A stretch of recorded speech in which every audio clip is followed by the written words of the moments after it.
Tardes nuevamente. Pues es un gusto estar concluyendo el día de hoy con esta última charla en compañía de Libertad Bajo Palabra. El día de hoy nos acompañan en la mesa Baltasar Gómez, Víctor Hugo Sánchez y Fausto. Entonces, y Cal también está en la mesa el día de hoy. Y bueno, nos van a presentar De los Pedregales a la guerrilla urbana de Víctor Hugo Mendoza. Entonces cedo el micrófono al compañero Fausto, al compañero Ical, para dar comienzo a esta última actividad del segundo encuentro de editoriales independientes La Bigotona. Bienvenidos. Bienvenidos a la creación del libro. Muy buenas tardes, nos da mucha alegría estar con ustedes y presentar este material que hicimos con el maestro Baltasar, que es este libro, que en realidad es una multiplicidad de ejercicios que se hicieron aquí, porque no solamente es el testimonio que recopiló el maestro Baltasar, sino que además, y ahorita él lo va a comentar en términos un poco más explícitos, hay un código QR que pusimos que tiene que ver con un documento que el maestro quería también compartir con el grupo de lectores, que se llama ¿Por qué clandestinar? Es un tipo de documento que tiene que ver con toda la literatura de la década de los 60 y de los 70 y que pues tiene que ver con toda esa parte de la filosofía de esa época. Es decir, que tiene un valor historiográfico que quizá para las nuevas generaciones tiene un valor diferente en términos de lo que ahí se expone. Son formas de militancia que a lo mejor se alejan a lo que hoy nosotros conocemos como militancia.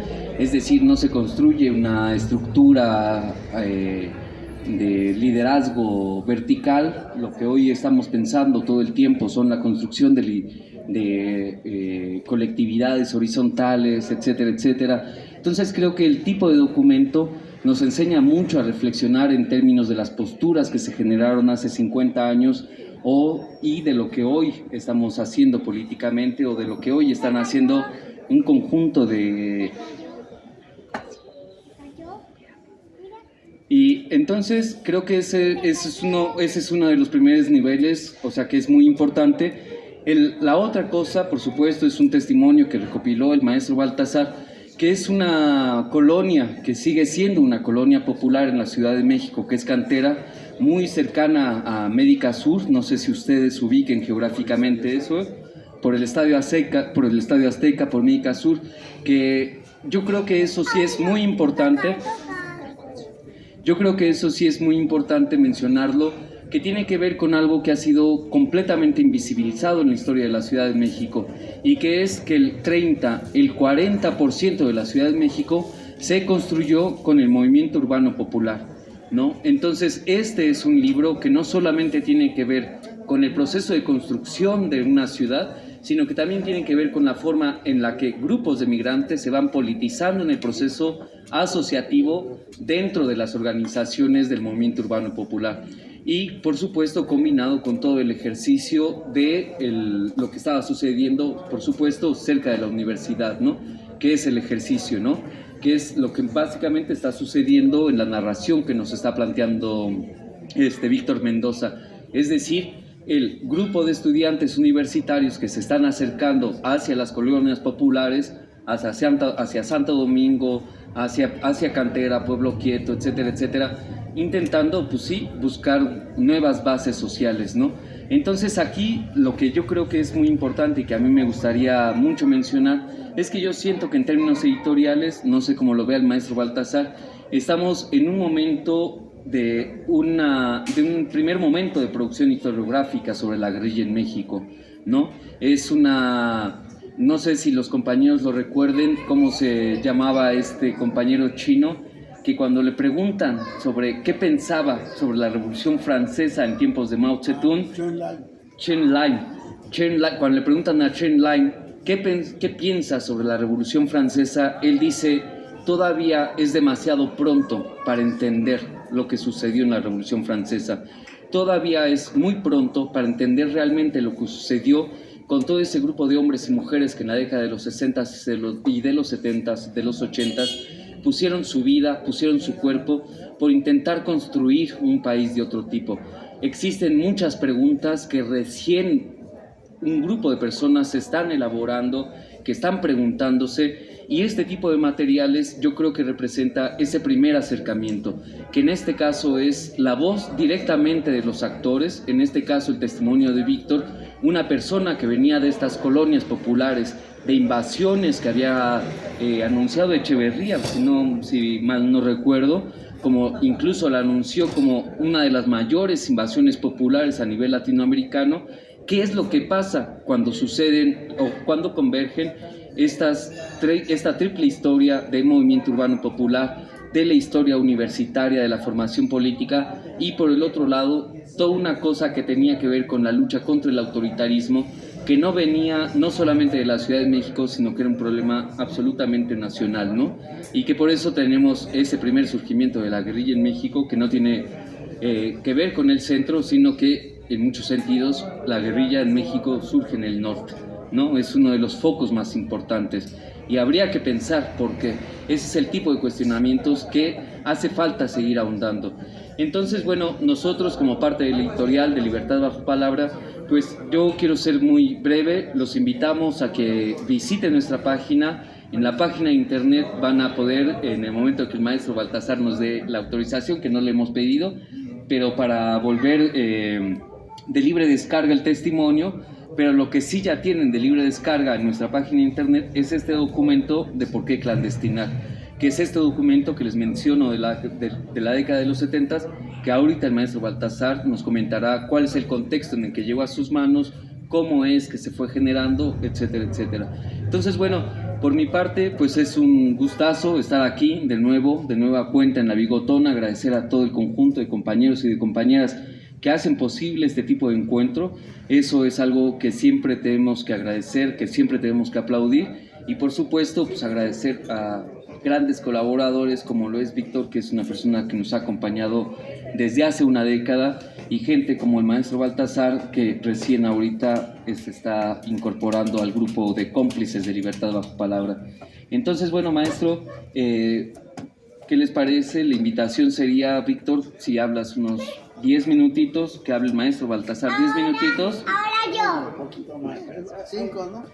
Y después abrimos el diálogo para todos ustedes. Ahora yo.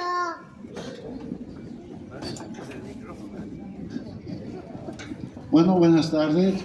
Gracias a La Bigotona por abrir estos espacios de diálogo, de debate, espacios para conocer la producción de las editoriales independientes en el estado de Morelos, que como vemos es muy importante, y diálogo con los autores, ¿no? En este caso vamos a platicar de Los Pedregales de la Guerrilla Urbana, un testimonio de Víctor Mendoza, en la entrevista realizada por Baltasar Gómez Pérez, que a Baltasar nos conocemos desde hace como más de 40 años, como 45 años. Estudiamos los dos en la Facultad de Ciencias Políticas y Sociales de la UNAM, pero pertenecíamos a sectas diferentes. Y ser parte de una secta diferente en la izquierda, por eso muchas de las broncas que ven ahorita, donde tienen que ver con cómo se concebía la izquierda, ¿no? Es decir, esta izquierda muy estalinista, en donde a los del PRT, ¿no? POS, y no creo que más había de trotskistas, les decían, ¡pale!, pero con una furia enloquecedora, ¿no? Entonces eso hay que como visualizarlo, ¿no? Entonces nos conocemos, éramos amigos, pero nunca, es la segunda mesa que compartimos en muchos años, ¿no? De principio, ubicar un poco en dónde se realiza el inicio del libro, Los Pedregales, ¿no? Los Pedregales, y esto conozco un poco la historia, porque la mamá de mis hijas es de uno de los pueblos de los Pedregales. Son, a lo mejor hasta han escuchado porque hay estaciones del metro o del metrobús. Está Copilco el Alto, Copilco el Bajo, Los Reyes, La Candelaria, los Culhuacanes, está Santa Úrsula La Cuapa, donde es Baltasar, y hay otros, Huipulco. Bueno, pero es que no se claven en las delegaciones, son los pueblos de los Pedregales, ¿no? Y estos pueblos tenían pues la zona del Pedregal y su zona de sembradío, y van a ser invadidos.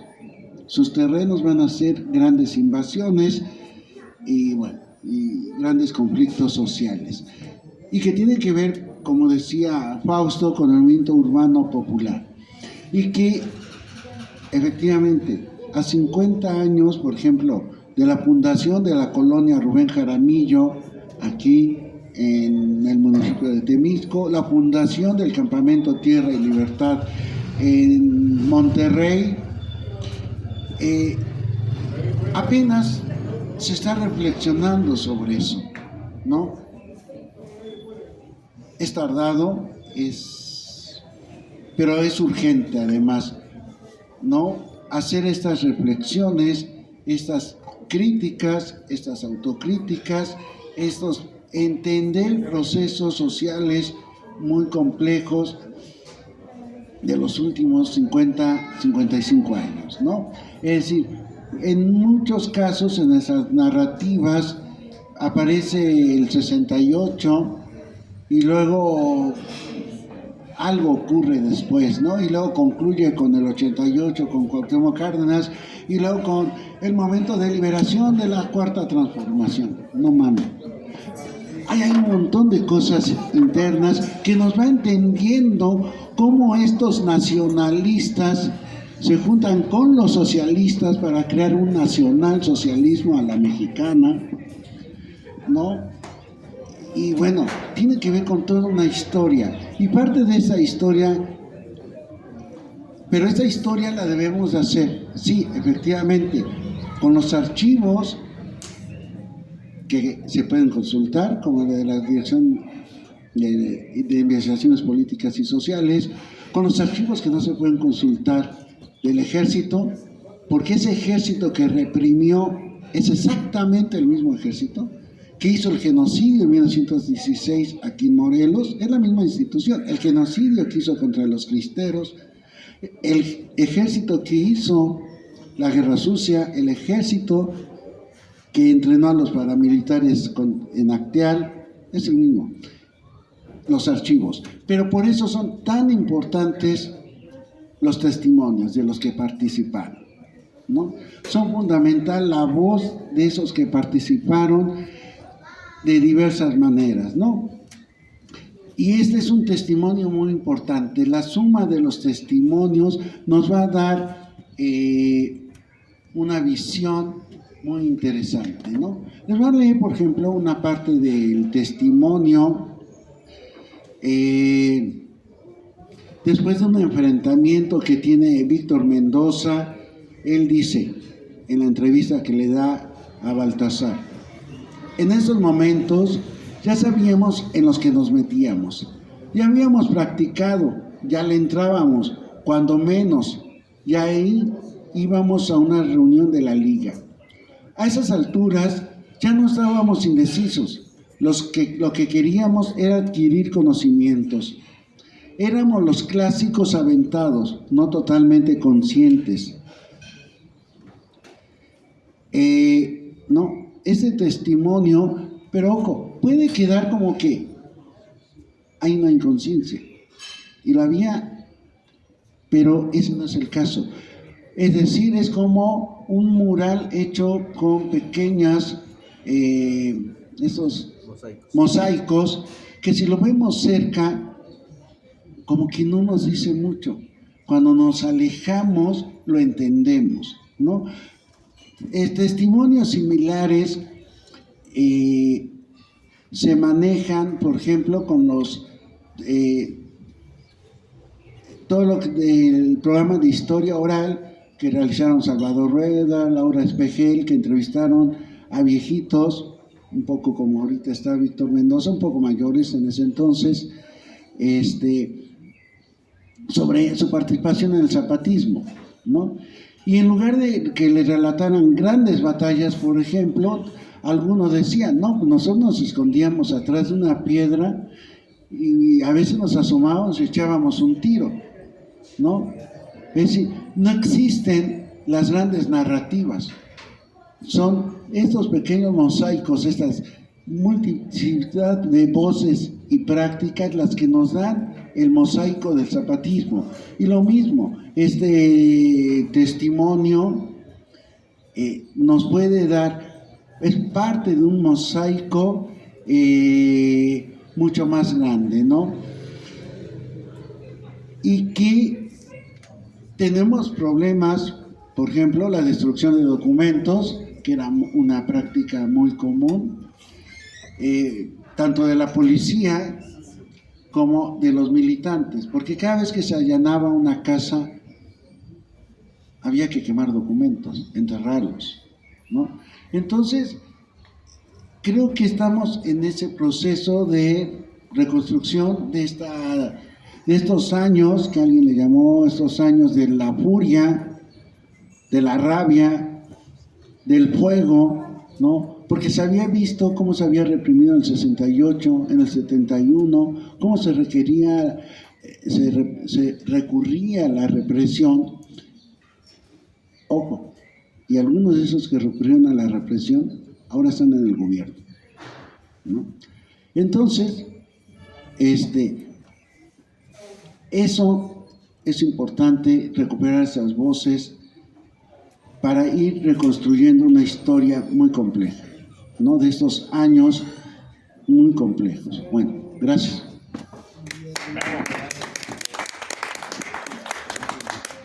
Pues bueno, entonces le cedemos la palabra al maestro Baltasar, que es quien hizo la entrevista con Víctor Mendoza, que es el testimoniante, quien está contándonos su incorporación a la Liga 23, ¿no? Entonces, bueno, sin más, maestro, si nos platica el contexto de la plática que tuvo con Víctor, la importancia que sugiere para usted el documento de Por qué clandestinar, que como les reitero es de libre descarga en nuestra página, que lo pueden encontrar a través del QR que pueden encontrar aquí en el libro, y si no, de todas maneras, les reitero, nuestra página de internet es libertadbajopalabra.mx.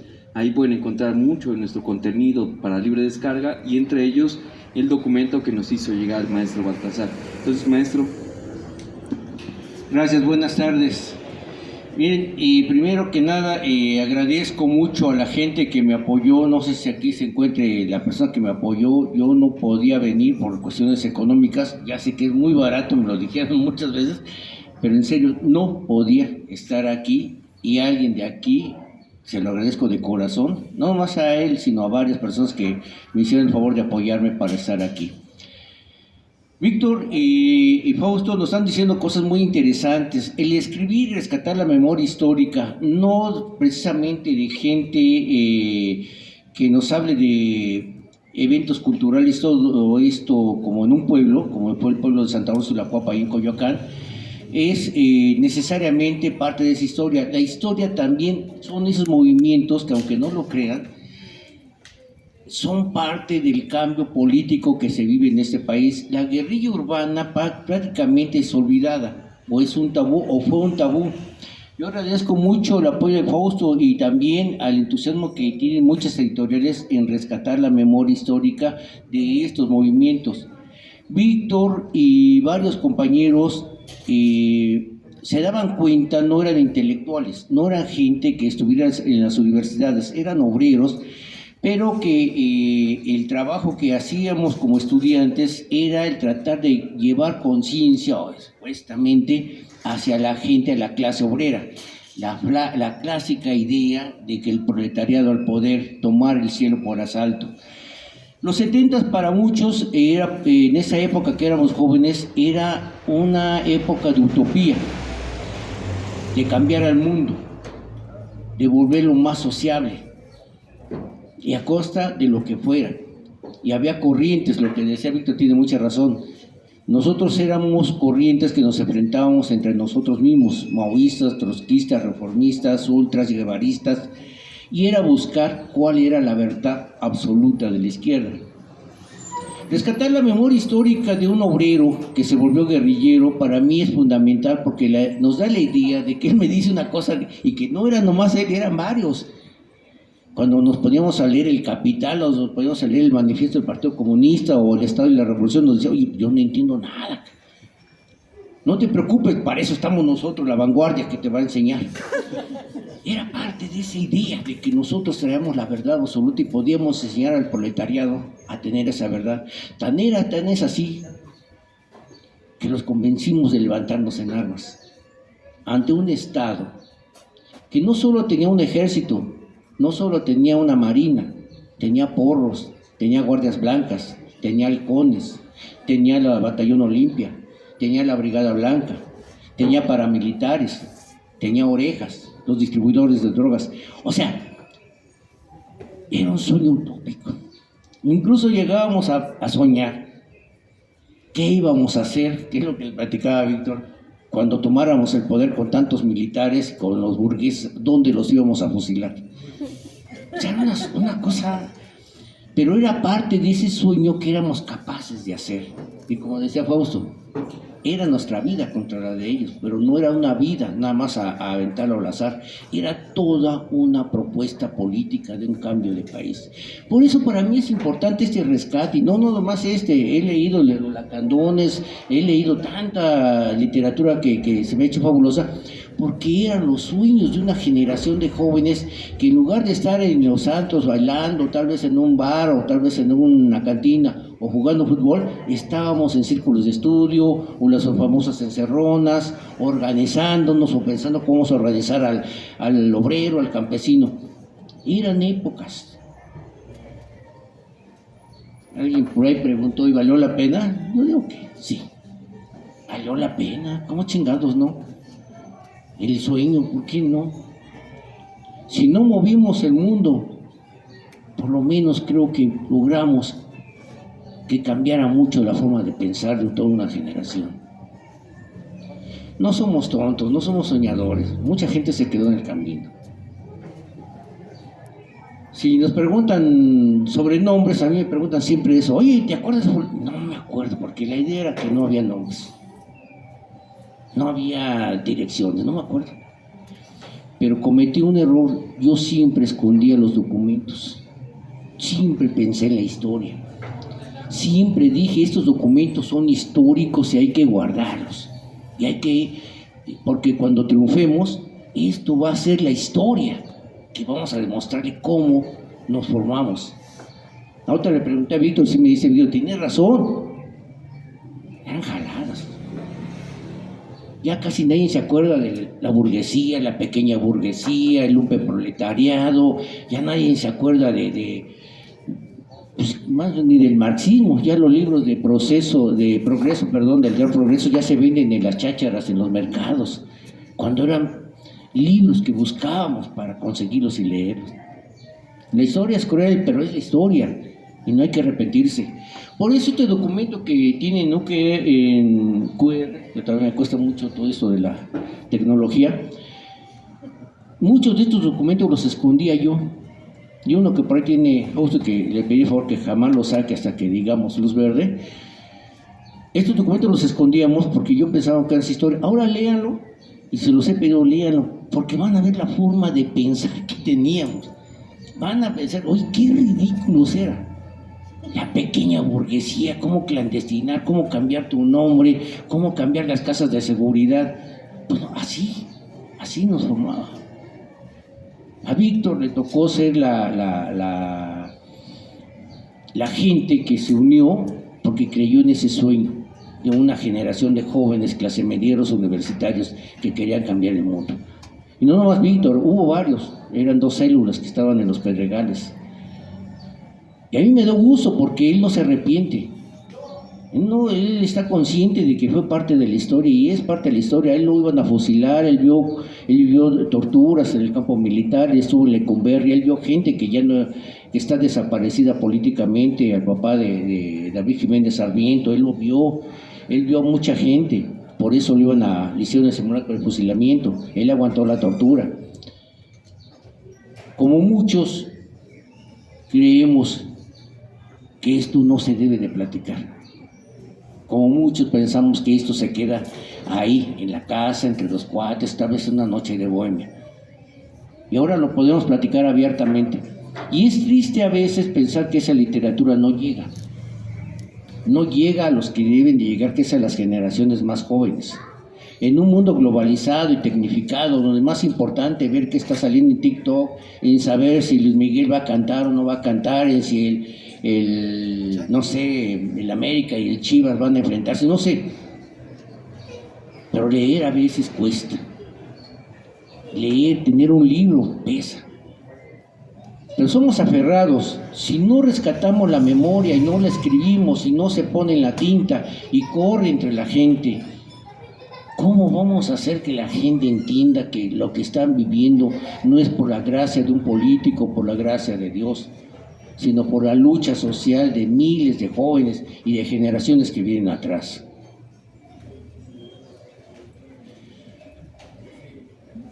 Yo a veces me pongo a preguntar, bueno, ¿y por qué estoy vivo yo? Me han secuestrado, me han puesto unas madrinas bonitas y etcétera. Creo que tiene razón por algo. Alguien tiene que escribir, alguien tiene que difundir. Yo cuando en mi pueblo de Santa Úrsula veía que se morían los más viejos y empecé a escribir de chavito, bueno, todo chavito joven, yo escribía porque decías que se están muriendo los viejos, y ¿quién va a escribir su historia de las brujas, de los nahuales? ¿Quién va a escribir la historia del tigre del Pedregal? Si ellos se están muriendo.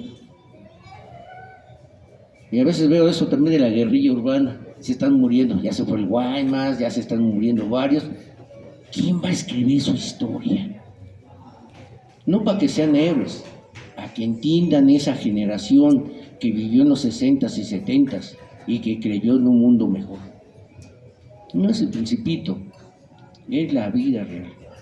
Por eso, que se ve chiquito y a veces así son las cosas, tiene mucho potencial. Tal vez una pulguita puede destruir un gran león, y este es un pequeño libro, un pequeño trabajo, pero hay mucho. Yo agradezco estos espacios. A mí me gustaría ver jóvenes sentados aquí discutiendo, platicando. Oye, a mí me gusta más el TikTok que la liga. ¿Qué grupo de rock era? No era un grupo de rock. Oye, que el marzo, y así como Tropicalón, pues sí, pero no. Y hacerlos ver que la historia no es nada mala que está escrito en los libros institucionales, que hay mucha historia que no está escrita y hay que buscarla y rescatarla. Yo soy de los que siempre se acerca con la gente en el barrio. Y le decía una vez, no sé si a Víctor, pero le decía una vez a un compa, a mí me da gusto cuando entre la caguama y el tiner de repente me dice, oye, leí tu libro. ¿En serio? ¿Y qué te...? No, está chingón, me encantó tu libro. Creo que entonces vale la pena escribir. No se trata de salir en la tele, de salir en los periódicos, picar piedras, como Víctor. Esa es parte de la historia. De los Pedregales a la guerrilla urbana es como un cantero. Cantero no es el que hace cantaritos, es el que está tumbando una roca de piedra y que se tarda horas y hasta días en tumbarla, y que en ello hasta le va la vida porque hay que manejar dinamita. Un hombre que llegó nomás al 3er año de primaria, pero tuvo una conciencia política para entender que este país está mal porque había pocos que tenían mucho y muchos que no tenían nada. Él era uno de ellos. No necesitó entender a Marx, él sabía que aquí algo andaba mal. Por eso a mí un orgullo haberme sentado y tomar unas cervezas con él y platicar. Y no nomás con él, con muchos compas que ya se fueron, pero que rescatamos su historia. Algún día, no espero que se haga un monumento, pero que se reconozca su valor. Muchas gracias.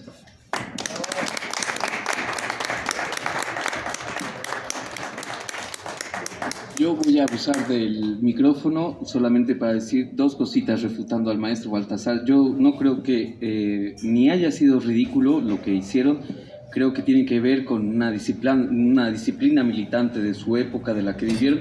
Y tampoco creo que las nuevas generaciones no estén politizadas. Yo creo que todas las mujeres, cuando nos muestran el 8M, cómo salen a destruir la ciudad, creo que nos muestran la fuerza irruptiva de la necesidad de cambio social.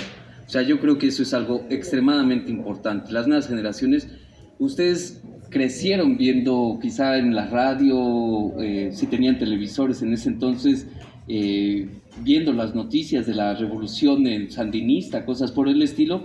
A nosotros no se les puede olvidar a ustedes, nuestra generación creció viendo el levantamiento zapatista. Con esa educación nos formamos y creo que somos representantes también de una generación bastante politizada y a veces poco entendida, pero yo también siento que en su generación no eran todos ustedes los que estaban en el movimiento guerrillero, en el caso, en el movimiento urbano, en el movimiento estudiantil, etcétera. El propio Lenin llegó a decir en algún momento: el Partido Comunista cabe en este momento en un sillón, ¿no? Entonces, creo que siempre es una cosa muy compleja de entender qué es lo que estamos esperando de los procesos sociales. En fin, entonces, bueno, yo dejaría ahorita la opinión de ustedes, si tienen algún comentario, si tienen alguna opinión, si alguno de ustedes, aquí hubo una cosa muy importante también de movilizaciones guerrilleras en Morelos. En fin, no sé si alguien quisiera aportar algo, opinar, etcétera, etcétera. Por favor, compañero. Pues, ¿qué tal? Buenas noches. Yo soy César Zapata, vine aquí nacido en Tetela del Volcán y de la familia Zapata, en Necuilco. Vine el día de ayer, vengo como de paso, yo pertenezco también a las Fuerzas Armadas y al escuchar, ¿no?, esta alusión a las Fuerzas Armadas en la cuestión de los movimientos sociales, me surge como sentimientos encontrados, ¿no? Me di de alta yo en el 96 en Guerrero, me retiro hace 4 años, pero cuando se da uno de alta como soldado, no conoces como que la historia, porque el mismo sistema educativo te oculta todas esas verdades. Platicaba yo ayer con el profesor Rubén, si es correcto, que nuestro sistema educativo está vamos a decir, hay trampa, ¿no? Hay una trampa ahí.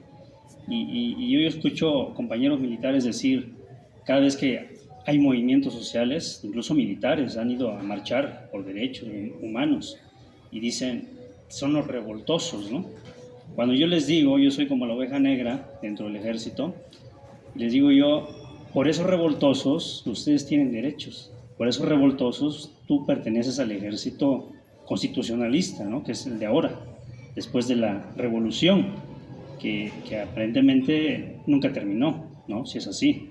Y son precursores estos movimientos como la Liga Comunista, el Partido de los Pobres, el movimiento de Lucio Cabañas, Genaro Vázquez. Entonces yo ya después en el proceso de la educación en el ejército me voy enterando de esos movimientos. Y es bien sabido, pues ustedes ya lo mencionaron, ¿a quién mandan por delante? Al ejército, ¿sí?, a apagar esos movimientos, y los apagan totalmente. O sea, yo estuve en el movimiento de Guerrero con el Ejército Popular Revolucionario, donde los masacraron a las personas. Sí estaban armados, pero hubo muchos abusos de autoridad, muchos abusos de derechos humanos, que hay tratados internacionales donde se deben de tratar por iguales, ¿no? Y son apagados estos movimientos. Entonces sí es lamentable. Me llamó la atención quise venir a esta plática, saber el testimonio, porque por ahí yo conseguí el libro de Lucio Cabañas, también algo parecido como este, ¿no?, donde ellos relatan todo el movimiento, todas sus operaciones, todas sus campañas en Guerrero, y pues como dice aquí el compañero Baltasar, es una importancia, o es de vital importancia que los mexicanos, no solo los jóvenes, de verdad retomemos esa memoria histórica. Incluso la propia revolución, o sea, prácticamente ya se ha ido olvidando, ¿no?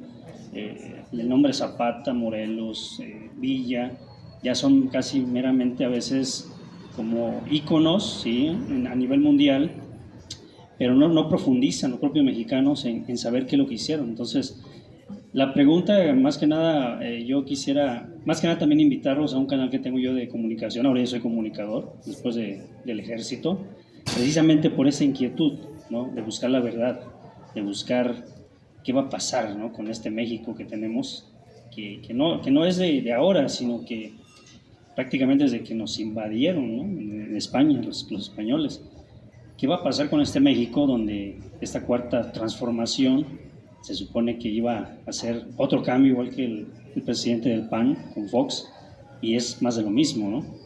Entonces como que ya se están moviendo también otra vez los movimientos indígenas, los movimientos sociales, ya se están moviendo otra vez.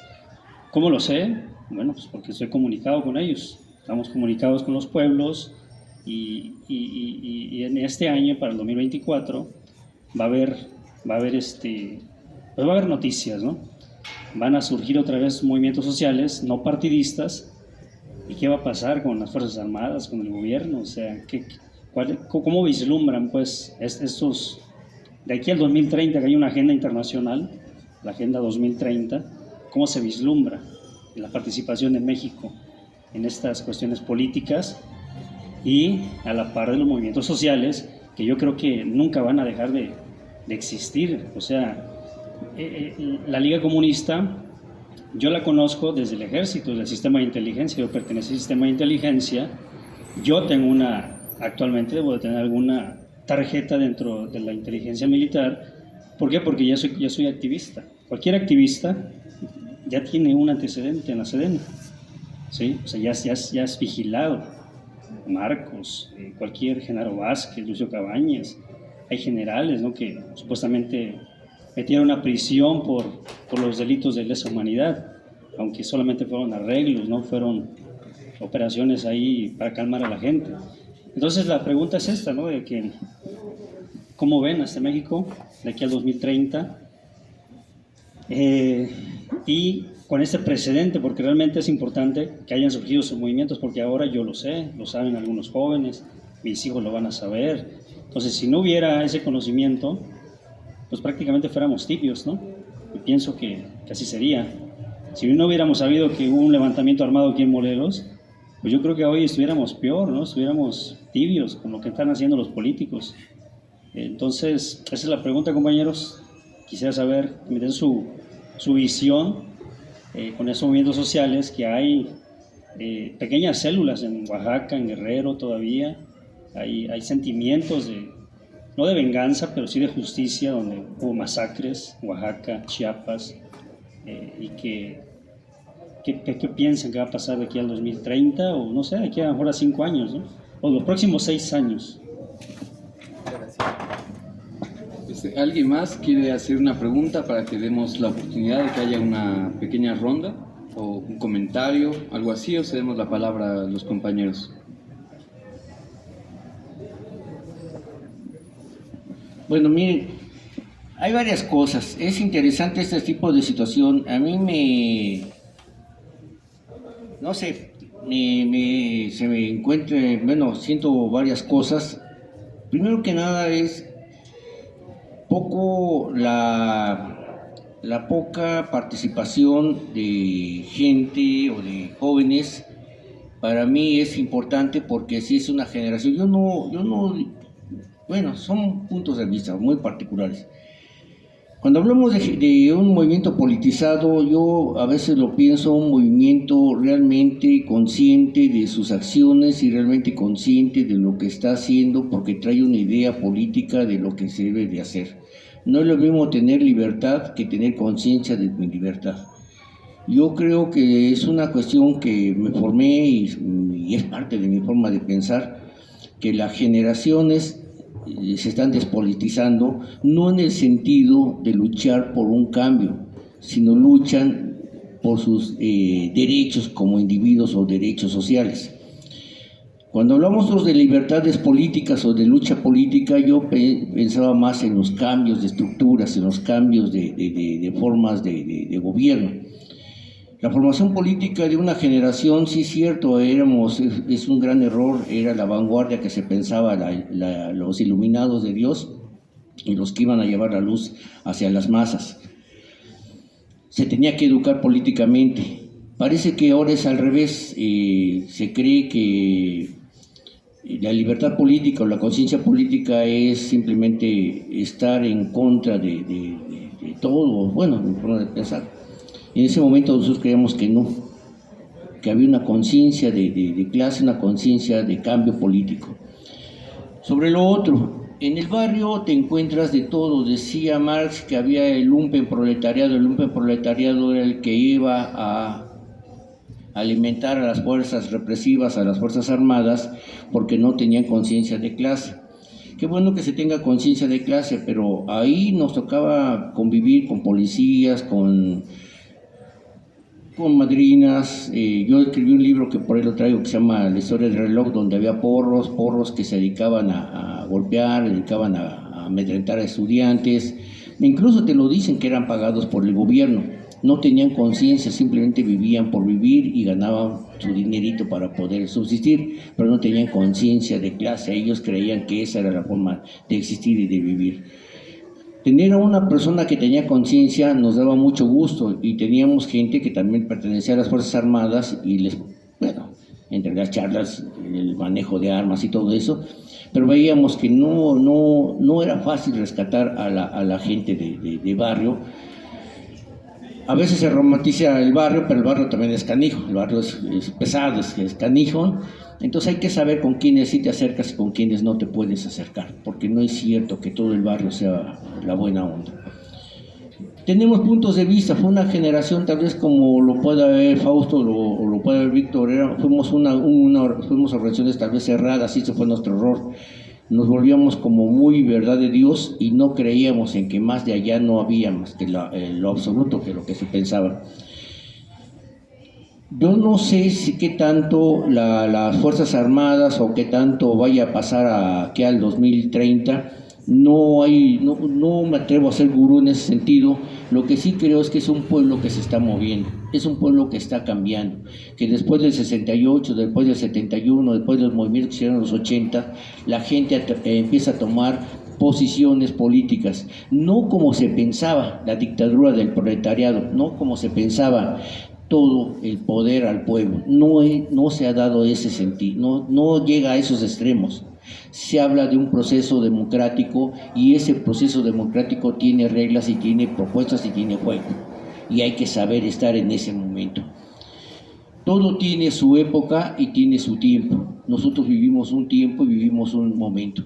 El momento ahora que nos toca, si a mí me preguntan, yo defenderé siempre a Andrés Manuel. Me lo defenderé, no estoy afiliado ni estoy en sus movimientos, pero yo me imagino que la derecha tampoco está quieta. Y yo no quiero que pase como pasó en Chile con Salvador Allende. A veces decimos, bueno, si llega a suceder algo al PG, pues ya estamos preparados también, como fue el MIR chileno, estamos preparados. Porque no creo que tampoco la derecha esté cruzada de brazos. Pero tampoco creo que se valga la pena el estar pensando que destruirlo y bajarlo es lo correcto. Porque entonces hay que subir de nuevo a Fox, un ente pensante, intelectual, gente muy instruida, o un Felipe Calderón, que se creía el Mussolini de México. Yo creo que hay que pensar también en los procesos históricos que se están dando. Y este es el tiempo que nos están dando, y que hay que saber luchar en los espacios que se nos pueden abrir. Yo soy de la gente que piensa que la educación política está mermada por toda la tecnología. Tal vez soy ridículo, pero a veces la gente cree más en un celular, en lo que dice Facebook o lo que dice Twitter, que lo que en verdad puedes conseguir en un espacio educativo, en una aula, en un espacio, en un foro como este, en donde podemos discutir cara a cara y debatir nuestros términos.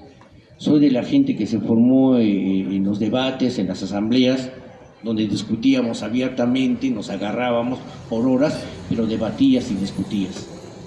Yo sigo creyendo que la historia de México se está construyendo. Decía algo, José, es cierto, los tiempos políticos e históricos no son lo que uno piensa. Tal vez ahorita hablar de la guerrilla urbana en México, o la guerrilla social, o la guerrilla en armas, todavía no se acaba de discutir. Falta mucho, y más que nada porque los términos teóricos que se formó en ese momento también eran muy cerrados. Por eso este documento se me hace muy importante que lo lean, lo conozcan. Le decía a Fausto, más bien en la presentación que se hicieron Los Pinos, yo les decía, toda lo que ahora existe como delincuencia organizada fue formada por lo que fue la gente que formó el ejército contrainsurgente, la Brigada Blanca, la Federal de Seguridad, se pasaron a ser parte de los narcotraficantes, de los secuestradores, toda esa gente, y utilizó todo ese conocimiento actualmente para estar agrediendo y estar dañando a nuestro país. Pero la insurgencia de un pueblo como México no se va a detener, y es importante que se conozca el valor histórico que tuvieron las organizaciones armadas de la década de los 70s y de los 80s. Eso es lo que yo podría decir. Muchas gracias.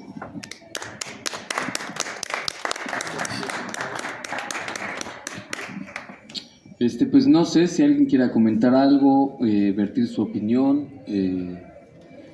Si no, de otra forma, pues los invitamos. Nosotros somos parte de este editorial que se llama Libertad Bajo Palabra. Muchos de nuestros libros son de libre descarga, entonces los invitamos a que pongan en internet libertadbajopalabra.mx. Van a encontrar el documento que está comentando el maestro Baltasar, junto con muchos otros libros. Acabamos de publicar un libro que se llama también Grupo Guerrilleros Lacandones, que forma parte de esta generación. Es un trabajo bastante más amplio porque ahí es una como investigación que hace alguien que perteneció al grupo Lacandones. Publicamos otro texto que se llama El poder nace del fusil, que ahí sí ya son de este tipo de trabajos de jóvenes menores, casi a 30 años, que están intentando indagar en qué es lo que pasó. Bueno, muchos de estos textos los pueden encontrar de libre descarga, entonces los invitamos a que se metan a la página. Quien le interese leer el documento de por qué clandestinar, ahí lo pueden encontrar, y también pueden descargar gratuitamente este tipo de libros para que, si pertenecen a grupos políticos o si están trabajando con estudiantes en las universidades o en cualquier tipo de espacios, pues sepan que esto es de libre descarga, ¿no? Entonces, bueno, el libro ahorita, no ahorita, sino siempre está en 50 pesos, entonces quien se quiera acercar, por supuesto, aquí en La Bigotona lo puede encontrar a lo largo de todo el año y a lo largo de lo que quede de la jornada de hoy y a lo largo de mañana, pues lo puede comprar aquí en este segundo encuentro de editoriales independientes La Bigotona, ¿no? Entonces, bueno, por nuestra parte, pues nos pedimos, le agradezco. Ya, nada más el maestro Baltasar, ¿quiere unas palabras? Sí, nada más quiero darle las gracias. No sé quién me apoyó para poder venir aquí a Cuernavaca. Se oye que es ridículo de la Ciudad de México aquí, pero en serio no había lana. Alguien me apoyó. No sé si esté aquí, se lo agradezco de corazón. En serio, gracias por su apoyo. Y pues bueno, pues eso, compañeros, compañeras. Entonces, de nueva cuenta, pues agradecer a todo el conjunto de equipo de trabajo de La Bigotona, Emiliana, Antonio, a Jorge, o sea, todos los que son lo que hacen posible este esfuerzo. La verdad, para nosotros es algo sumamente importante en todos los términos, ¿no? En términos de poder tener el contacto con los lectores después de 2 años de pandemia, en los que estos espacios se habían clausurado, etcétera, etcétera, ¿no? Y por supuesto, pues bueno, la invitación reiterada es que vengan todos los días del año aquí a La Bigotona a tomarse un cafecito o a echarse una tortita, una pizza, una cervecita, y en fin. Entonces, bueno, le cedo la palabra a Emiliana. Pues nada, estoy deshaciendo el mobiliario. No, pues agradecerles una vez más su presencia, su atención, que sigan regresando a La Bigotona, que regresen muchas veces más, que esto siga creciendo, porque pues es también para todos, ¿no? Entonces, pues un último aplauso para esta última presentación, para concluir el primer día del encuentro. Sí, gracias. Que vivan los Pedregales y la Liga Comunista.